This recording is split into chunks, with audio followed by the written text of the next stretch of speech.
नमस्कार दोस्तों, मैं विवेक कुमार स्वागत करता हूं आपका अपने YouTube channel study with Vivek Kumar में।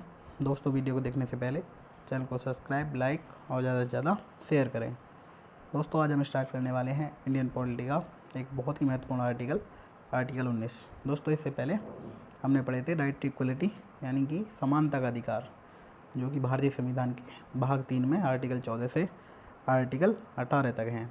तो दोस्तों, आज हम स्टार्ट करेंगे राइट टू फ्रीडम यानी स्वतंत्रता का अधिकार, जो कि भारतीय संविधान के भाग 3 में आर्टिकल 19 से आर्टिकल 22 तक हैं। तो दोस्तों, इसमें हम पहला आर्टिकल स्टार्ट करेंगे, आर्टिकल 19। तो चलिए देखते हैं। देखिए दोस्तों, जो संविधान का आर्टिकल 19 है उसकी प्रकृति सकारात्मक है, और दूसरी बात यह है कि यह केवल भारत के नागरिकों को प्राप्त है दोस्तों, यानी कि सिटीजन्स ऑफ इंडिया को ही प्राप्त आर्टिकल है। इसके अलावा आर्टिकल 15, आर्टिकल 16, आर्टिकल 19, आर्टिकल 29 और आर्टिकल 30, दोस्तों ये आर्टिकल्स जितने भी हैं जो मैंने आपको बताए हैं, आर्टिकल 15, 16, 29, 29 और 30, ये केवल भारत के नागरिकों को ही प्राप्त है। इसके अलावा जितने भी मूल अधिकार हैं वे सभी आर्टिकल विदेशी को भी प्राप्त हैं। तो दोस्तों, आप ये याद रख सकते हैं कि ये 5 आर्टिकल केवल भारत के नागरिकों को ही दिए गए हैं। दोस्तों, अगर इस आर्टिकल की बात करें तो इस आर्टिकल को हम 2 भागों में पढ़ सकते हैं। एक भाग में हम ये ले सकते हैं कि यह आर्टिकल भारत के नागरिकों को क्या क्या अधिकार प्रदान करता है, और दूसरे भाग में हम ये जानेंगे कि जो स्टेट है वो भारतीय नागरिकों पर किस प्रकार निर्बंधन यानी कि रिस्ट्रिक्शन लगा सकता है, यानी इन अधिकारों को किस प्रकार समाप्त कर सकते हैं। तो ये भी हम देख सकते हैं। एक पार्ट हम मानेंगे नागरिकों के लिए कि नागरिकों को यह आर्टिकल क्या क्या अधिकार प्रदान करता है, और दूसरे भाग में देखेंगे कि ये जो अधिकार हैं इन पर किस प्रकार प्रतिबंध लगाया जा सकता है। तो चलिए देखते हैं। देखिए दोस्तों, जब संविधान बना था तो उस समय इस आर्टिकल के तहत नागरिकों को 7 स्वतंत्रताएं प्राप्त थीं, लेकिन जो एक संपत्ति का अधिकार था यानी कि संपत्ति के अर्जन, धारण और बेचने का जो अधिकार था वो पहले एक मूल अधिकार था। लेकिन जब 44वां संविधान संशोधन हुआ 1978 में, तो इस अधिकार को मूल अधिकार से हटाते हुए कानून अधिकार बना दिया गया। तो दोस्तों, इस समय स्वतंत्रता के अधिकार में 6 प्रकार की स्वतंत्रताएं हैं। तो ये आप याद रख सकते हैं कि प्रारंभ में इसमें 7 स्वतंत्रताएं दी गई थी। और दोस्तों देखें, अनुच्छेद 19 को भारतीय लोकतांत्रिक शासन की नींव कहा जाता है। हालांकि कोई भी स्वतंत्रता अत्यंतिक नहीं है, यानी कि उस पर प्रतिबंध लगाया जा सकता है। दोस्तों, आप एक बात ये याद रख सकते हैं कि जो भी प्रतिबंध है वो केवल कानून के द्वारा लगाया जाएगा, यानी कि यहाँ शासन से कोई मतलब नहीं है, यानी सरकार इस पर कोई प्रतिबंध नहीं लगा सकती। जो भी प्रतिबंध लगाया जाएगा वो न्यायपालिका द्वारा लगाया जाएगा। यानी यहाँ पर ये लिखा हुआ है, आप देख सकते हैं कि युक्त प्रतिबंध केवल कानून के प्राधिकार द्वारा लगाया जा सकता है, न कि कार्यपालिका की कार्रवाई से। यानी जो ये अधिकार है वो न्यायपालिका को है प्रतिबंध लगाने का अधिकार, न कि शासन को।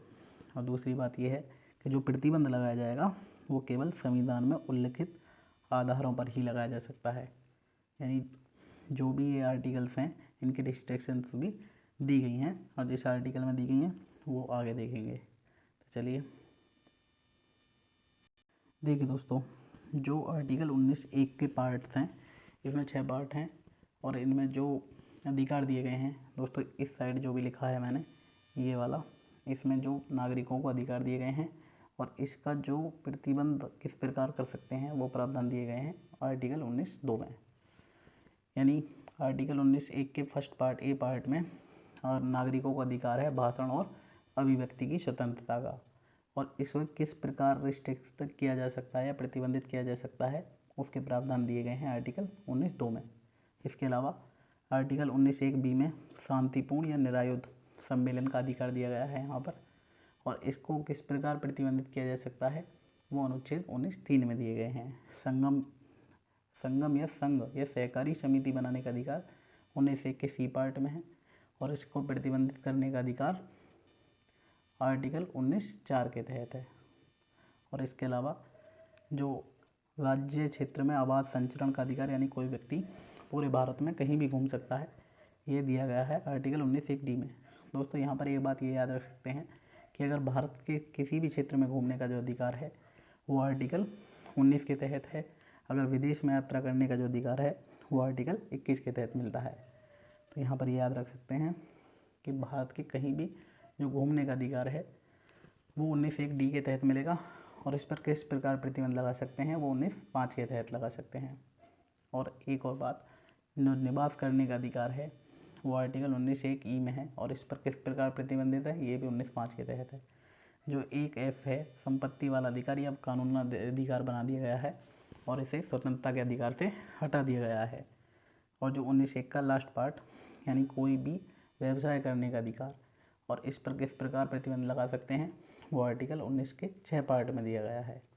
तो दोस्तों ये बात हुई कि किस भाग में क्या है और उसको किस प्रकार प्रतिबंधित किया जा सकता है। देखिए दोस्तों, इस आर्टिकल में जो नागरिकों को अधिकार दिए गए हैं स्टेट द्वारा उन्हें किस प्रकार प्रतिबंधित किया जा सकता है, ये जो प्रावधान है 8 हैं। आप ये देख सकते हैं किस किस आधार पर स्टेट प्रतिबंध लगा सकता है नागरिकों के आर्टिकल 19 के अधिकारों पर। सबसे पहली बात होगी, अगर राज्य की सुरक्षा की बात आएगी तो इस पर प्रतिबंध लगाया जा सकता है। विदेशी राज्यों के साथ मैत्रीपूर्ण संबंध के लिए, मान लीजिए कोई व्यक्ति ऐसे भाषण दे जिससे हमारे विदेशी संबंध खराब हो तो उस पर प्रतिबंध लगाया जा सकता है। लोक व्यवस्था के लिए, शिष्टाचार या सदाचार के लिए, न्यायालय की अवमानना, मानहानि, अपराध या उद्दीपन। उद्दीपन का दोस्तों मतलब होता है किसी को उकसाना, अपराध करने के लिए उकसाना उद्दीपन कहलाता है। और एक बात होगी भारत की संप्रभुता और अखंडता के लिए, कोई भी मतलब ऐसा अधिकार नहीं होगा जो भारत की संप्रभुता और अखंडता को हानि पहुंचाए। तो दोस्तों ये 8 जो पॉइंट हैं जिनके आधार पर सरकार प्रतिबंध लगा सकती है। तो दोस्तों ये बात हुई आर्टिकल 19 के प्रावधान की कि इसमें क्या क्या प्रावधान दिए गए हैं और राज्य किन किन आधारों पर प्रतिबंध लगा सकता है। दोस्तों आगे की बात इससे अगली वाली वीडियो में करेंगे जिसमें हम जानेंगे इनको विस्तार से। तो दोस्तों वीडियो अच्छी लगी हो लाइक करें, शेयर करें और चैनल को सब्सक्राइब करें। धन्यवाद।